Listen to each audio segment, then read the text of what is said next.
আসসালামু আলাইকুম। ঢাকা সেন্ট্রাল ইউনিভার্সিটির মানবন্ধন নিয়ে যাদের কনফিউশন আছে তারা এই ভিডিওটা সম্পূর্ণ দেখবা এবং যারা মানবন্ধন সম্পর্কে জানো না তারাও ভিডিওটা দেখো। কারণ এখানে সেকেন্ড টাইমার থেকে শুরু করে তোমাদের কত মার্ক কাটবে, এছাড়া সাবজেক্ট পর্যায়ে শর্ত সবকিছু নিয়ে আলোচনা করা হবে। অবশ্যই ভিডিওটা সম্পূর্ণ দেখবা, কারণ মানবন্ধন নিয়ে জানাটা আসলে তোমার জন্য অনেক বেশি ইম্পর্টেন্ট। মানবন্ধন জানালে আন্দাজে প্রিপারেশন নিয়ে গেলা, যা দেখলা যে আরেকটা শর্ত দিয়ে রাখছে, তখন কিন্তু তুমি ধরা খেয়ে যাবে। ঠিক আছে? তো অবশ্যই মানবন্ধনটা ক্লিয়ার করে নাও। চলো আমরা দেখি। তো মানবন্ধনের ক্ষেত্রে আমরা যদি প্রথমের দিকে তাকাই, তো এখানে দুইটা পার্ট আছে, একটা হচ্ছে আবশ্যিক পার্ট, একটা তোমাকে ঐচ্ছিক পার্ট হিসেবে দেওয়া যাবে। দেখো আবশ্যিক পার্টের মধ্যে কি কি আছে। তোমাদের এখানে ফিজিক্স প্রশ্নটা কেমন ভাবে থাকতে হবে এটা তোমাকে একটু বলি। তো তোমাদের প্রশ্নে ফিজিক্সের 25টা এমসিকিউ থাকবে, রসায়নের 25টা এমসিকিউ থাকবে, জীববিজ্ঞানের 25টা এমসিকিউ থাকবে, উচ্চতর গণিতের 25টা এমসিকিউ থাকবে, বাংলার 25টা এমসিকিউ থাকবে এবং ইংরেজির 25টা এমসিকিউ থাকবে। ঠিক আছে? তো টোটাল তোমাদের 150টা এমসিকিউ থাকবে, বাট অ্যান্সার করতে হবে কয়টা? 100টা এমসিকিউ। তো এখন কি যে কোনো 100টা না, যে কোনো 100টা না। তো তোমাদের দেখো পদার্থ এবং রসায়ন এই দুইটা তোমাকে মাস্ট, আবশ্যিক। ঠিক আছে? এই দুইটা তোমাকে অবশ্যই অবশ্যই অ্যান্সার করতে হবে। বোঝা গেল? এবার যদি কারো এইচএসসি তে ফিজিক্স কেমিস্ট্রি না থাকে, বোঝা গেল, যদি কারো এইচএসসি তে ফিজিক্স কেমিস্ট্রি না থাকে, তারা ওই ফিজিক্স বা কেমিস্ট্রির পরিবর্তে বাংলা ইংরেজি দাগাইতে পারবা। মানে তোমাকে 4টা বিষয় পরিপূর্ণ করতে হবে। তো আমাদের দেখা যায় যে সবারই ফিজিক্স কেমিস্ট্রি কিন্তু এইচএসসি তে থাকে। ঠিক আছে? তো ফিজিক্স কেমিস্ট্রি তোমাকে মাস্ট দাগাতেই হবে। এরপরে আসো, তুমি জীববিজ্ঞান, উচ্চতর গণিত এই দুইটা দাগাইতে পারো।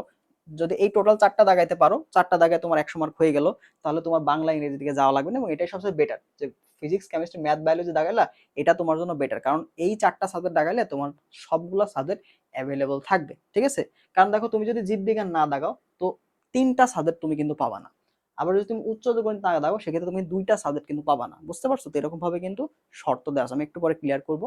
আচ্ছা, তো এবার যদি তোমাদের fourth subject, suppose fourth subject তোমাদের ম্যাথ, ঠিক আছে, ফোর্থ সাবজেক্ট তোমাদের ম্যাথ অথবা বায়োলজি, এই ফোর্থ সাবজেক্টের পরিবর্তে তুমি হচ্ছে বাংলা অথবা ইংরেজি দাগাতে পারবা। তুমি যদি বাংলা ভালো পারো বাংলা দাগাবা, যদি ইংরেজি ভালো পারো ইংরেজি দাগাবা। একটা বিষয়, তোমাদের কিন্তু মেইন সাবজেক্ট, এই যে মেইন সাবজেক্ট, এই মেইন সাবজেক্ট কিন্তু কোনোভাবেই স্কিপ করা যাবে না। মেইন সাবজেক্ট কোনোভাবেই স্কিপ করা যাবে না। তুমি শুধুমাত্র ফোর্থ সাবজেক্ট যেটা আছে ওইটা স্কিপ করে বাংলা অথবা ইংরেজি লাগাতে পারো। এই দেখো সার্কুলার, দেখো সার্কুলারে কি লেখা আছে।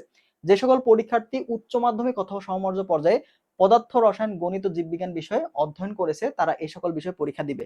তবে আবেদনকারী ইচ্ছা করলে শুধুমাত্র উচ্চ মাধ্যমিক পর্যায়ে মানে এইচএসসি তে তোমাদের চতুর্থ বিষয়ের পরিবর্তে বাংলা অথবা ইংরেজি যে কোনো একটি বিষয়ে পরীক্ষা দিতে পারবে। ঠিক আছে? তো সার্কুলারে কিন্তু স্পষ্টভাবে দেওয়া আছে যে তোমাদের চতুর্থ বিষয় যেটা আছে, দেখো যে ফোর্থ সাবজেক্ট যেটা আছে, এইটার পরিবর্তে তুমি বাংলা অথবা ইংরেজি যে কোনো একটা তুমি দাগাতে পারবা। তার মানে মেইন সাবজেক্টটা তোমার কিন্তু দাগানো যাবে না। এবার আসো জিপিএ এর উপরে কিন্তু তোমাদের 20 মার্ক থাকতেছে। জিপিএ এর উপরে 20 মার্ক, এখানে তোমার এসএসসি তে তোমাদের হচ্ছে 10 মার্ক থাকবে এবং এইচএসসি তে তোমাদের হচ্ছে 10 মার্ক থাকবে। ঠিক আছে? তো তোমাদের জিপিএ টাকে তুমি 2 দিয়ে গুণ করবা। তোমার যদি জিপিএ 4 থাকে, সাপোজ এসএসসি তে 4, তো তুমি এটাকে 2 দিয়ে গুণ করে দিবা, তাহলে 8 হয়ে গেল। এইচএসসি তোমার 5 থাকলো, 5 গুণন 2 তোমার কত হলো? 10। তার মানে তুমি এখানে জিপিএ 18 পাচ্ছ। বুঝা গেল? টোটাল তোমাদের 120 মার্কের উপরে কিন্তু মেধা তালিকা হবে। ঠিক আছে? 120, 100 হচ্ছে তোমাদের পরীক্ষা এবং 20 হচ্ছে তোমাদের জিপিএ মার্কের উপরে। বুঝা গেল? আচ্ছা, নেগেটিভ মার্কিং থাকতেছে, অর্থাৎ প্রত্যেকটা প্রশ্ন ভুল উত্তরের জন্য তোমাকে 0.25 করে কাটবে। সো আন্দাজে দাগানো যাবে না। বুঝা গেল? পরীক্ষায় যদি আন্দাজে দাগে আসো, লাস্টে কি ডাব্বা পাবা। বুঝা গেল? ডাব্বা, একদম ফেল করাই দিবে। কারণ এখানে কিন্তু 40-এ পাস। বুঝা গেল? পাস মার্ক কিন্তু 40-এ, পাস মার্ক 40-এ এবং আলাদাভাবে কোনো পাস নাই। এটা মাথায় রাখবা, আলাদাভাবে কোনো পাস নাই, আলাদাভাবে কোনো পাস করতে হবে এরকম কোনো শর্ত নাই। ঠিক আছে? আলাদাভাবে পাস নাই, আলাদাভাবে পাস নাই, এটা খেয়াল রাখবা। অনেকে কনফিউশন থাকো যে ফিজিক্সে 0 পাইলে ফেল কিনা, না, কোনো ফেল নেই। বোঝা গেল? কিন্তু সাবজেক্ট কারোর ক্ষেত্রে তোমার কিন্তু মার্ক লাগবে, আমি একটু পরে দেখাবো তোমাদের। আর যারা সেকেন্ড টাইমার আছো তাদের 2 মার্ক কাটবে, এটা তো গত বছরও কাটছিল। তো তোমরা 2 মার্ক বাদ দিয়ে প্রিপারেশন নেওয়ার টার্গেট করবা। আচ্ছা, যারা ডিসিওর প্রিপারেশন শুরু করতেছো নতুন থেকে বা প্রথম থেকে শুরু করতে চাও, তোমাদের জন্য একদম শূন্য থেকে কিন্তু আমাদের ফেজ 2 এর লাইভ এক্সামগুলো শুরু হচ্ছে। আর ফেজ 1 এর এক্সামগুলো তো তুমি যে কোনো সময় দিতে পারবা। তো যারা একদম শূন্য থেকে ডিসিওর প্রিপারেশন নিতে যাচ্ছ, তাদের জন্য সেরা একটা সুযোগ থাকছে আমাদের ডিসিও এক্সাম ব্যাচটা। কারণ আমরা নতুন করে আবার শুরু করছি, একবার আমাদের সিলেবাস শেষ হয়ে গেছে, এক্সামগুলো তুমি যখন ইচ্ছা যতবার খুশি দিতে পারবা।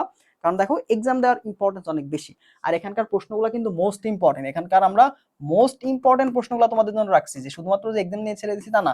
এই প্রশ্নগুলো পড়লে এটা তোমার সাজেশন, এই প্রশ্নগুলোই তোমার সাজেশন, এই প্রশ্নগুলোই তোমার প্র্যাকটিস শিট। তুমি যত পারো প্রশ্ন এক্সাম দেবো। দেখো আমাদের প্রত্যেকটা এক্সাম কিন্তু মিনিমাম 40-50টা করে এমসিকিউ থাকে। ওই সবচেয়ে ইম্পর্টেন্ট যে চ্যাপ্টারগুলো, সবচেয়ে ইম্পর্টেন্ট যে এমসিকিউ গুলো, সেগুলো কিন্তু এখানে থাকতেছে। তুমি এই প্রশ্নগুলো দেখে গেলেও কিন্তু অনেক প্রশ্ন তুমি ইনশাআল্লাহ কমন পাবা, এটা আমি তোমাকে গ্যারান্টি দিচ্ছি। ঠিক আছে? আচ্ছা, আর ফেজ 2 লাইভ এক্সাম হচ্ছে, তুমি ভর্তি হওয়া মাত্রই লাইভ এক্সামগুলো দিতে পারবা। তো আমাদের অলরেডি 2টা লাইভ এক্সাম, একটা লাইভ এক্সাম শেষ, আজকে দ্বিতীয় লাইভ এক্সামটা চলমান আছে।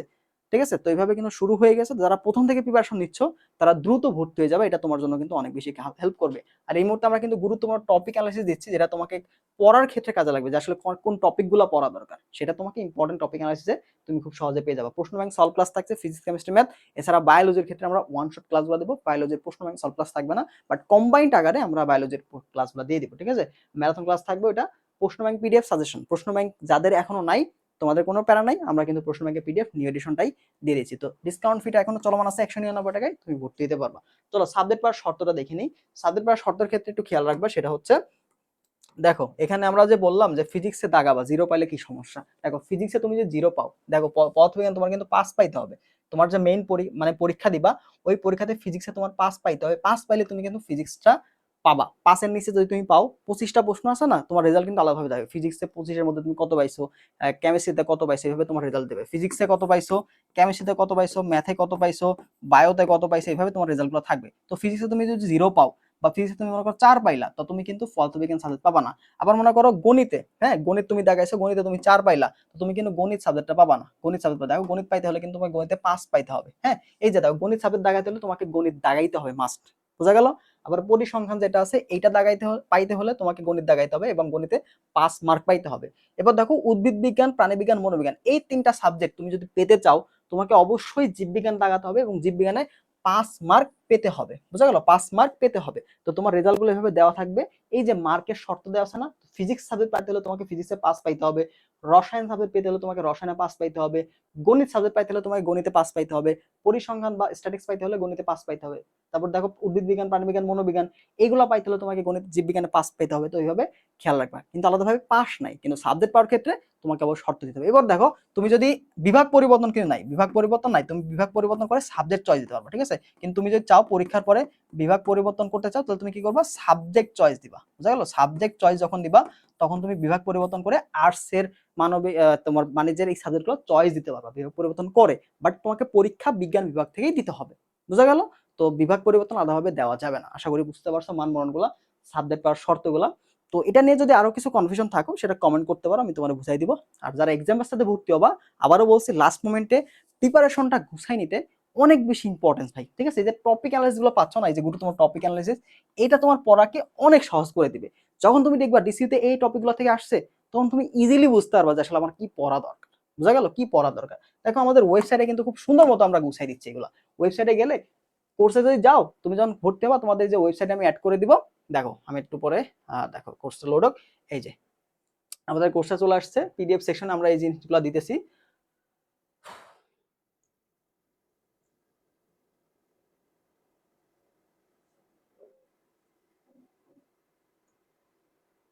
দেখো আমাদের যে পিডিএফ সেকশনে অলরেডি দেখো 3টা এক্সামের জন্য আমরা কিন্তু 3টা টপিক অ্যানালাইসিস তোমাদের দিয়ে দিচ্ছি। দেখো ফিজিক্সের ক্ষেত্রে টপিক অ্যানালাইসিস, গুণগত রসায়ন, রসায়নের ক্ষেত্রে টপিক অ্যানালাইসিস, তারপর জীববিজ্ঞানের ক্ষেত্রে টপিক অ্যানালাইসিস, কোন টপিকগুলো থেকে এক্স্যাক্টলি প্রশ্ন আসছে সেগুলো সুন্দর মতো করে দেখো এই যে সাল ওয়াইজ, দেখো সাল ওয়াইজ দিয়ে দিচ্ছি যে দেখ ভৌত জগতে কোন কোন টপিকগুলো আসছে।